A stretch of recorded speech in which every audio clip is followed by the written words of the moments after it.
Ooh, guys, we need to have a very serious conversation. By the way, hi, guys. So, you mean to tell me that the safety and the well being of Nigeria as a whole is decided by certain fan supporters? You mean to tell me the well being of Nigeria is decided by certain Nigerians who make a bad tweet or attack certain faves of yours? That's where we are today? You neglect the fact that Nigeria has been going through so much trauma, and I say trauma as a whole, for years. We have such a terrible economy, and we finally have a candidate who can come out with his full chest and stand for the people and is ready to risk his life for the people. We neglect his track record, we neglect his political ambitions, we neglect the fact that he can actually bring true change to you and your family. But no, your political decision is now based on what someone tweeted because you say an obedient said this or an obedient did that. Bro, let's be real. I have never felt so much shame. And this is coming also from a lot of very intellectual people, from a lot of very smart people that you would think would be able to separate logic from emotion. But when it comes to Mr. Peter Obi, let's run with emotions. Now I ask you a question. If certain Nigerians decide to commit an atrocity, a big crime in the country, are you going to denounce your citizenship because of them? Are you going to stop going to church because, oh, they are bad Christians? And they know you're not. So why is it that somehow Mr. Peter Obi's political status is being questioned or attacked because of certain people? And mind you, Nigerians, whether you're obedience or you're for Tinubu or whatever it is, whatever behaviors Nigerians exhibit is a product of the bad governance in Nigeria. I keep saying it, Nigerians have been in this lack mindset for so long, and the idea of actually changing, it's so difficult for them. So instead of them to come out with their full chest and say, listen, we are afraid of change.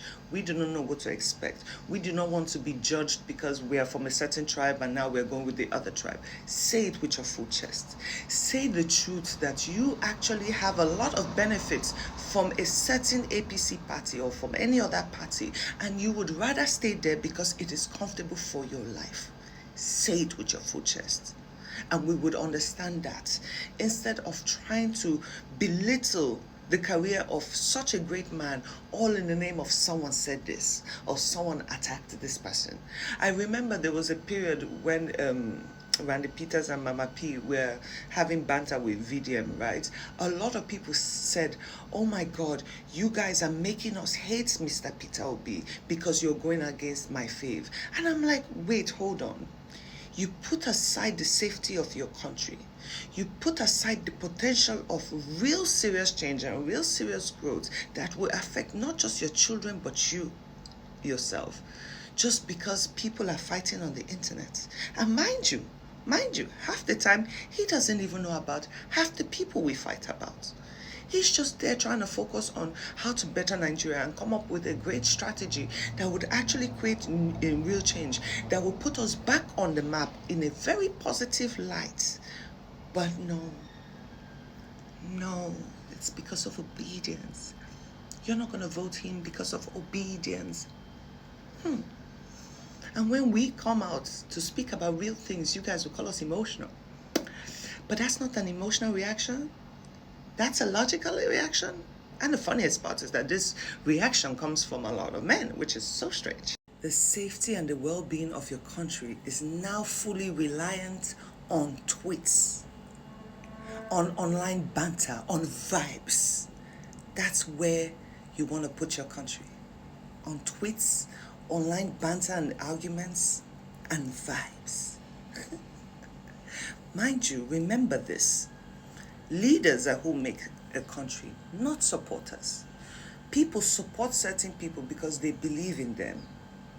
That's it. They still don't have power. The only power they have is to bring people to a certain side. That's the only power they have. When it comes to regulations and rules and politics, it's still the leaders that have to make that change. But no, let's settle on vibes. Anyway, go get your voters card, stop playing. Stop playing. Vote correctly, because whatever decision you make today will affect your future tomorrow. Mind you, it will affect your future tomorrow. Your children will be in lack.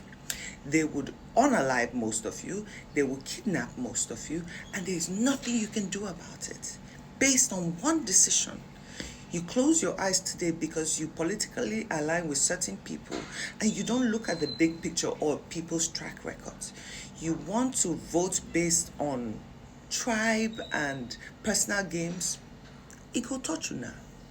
Anyway, have a nice Sunday.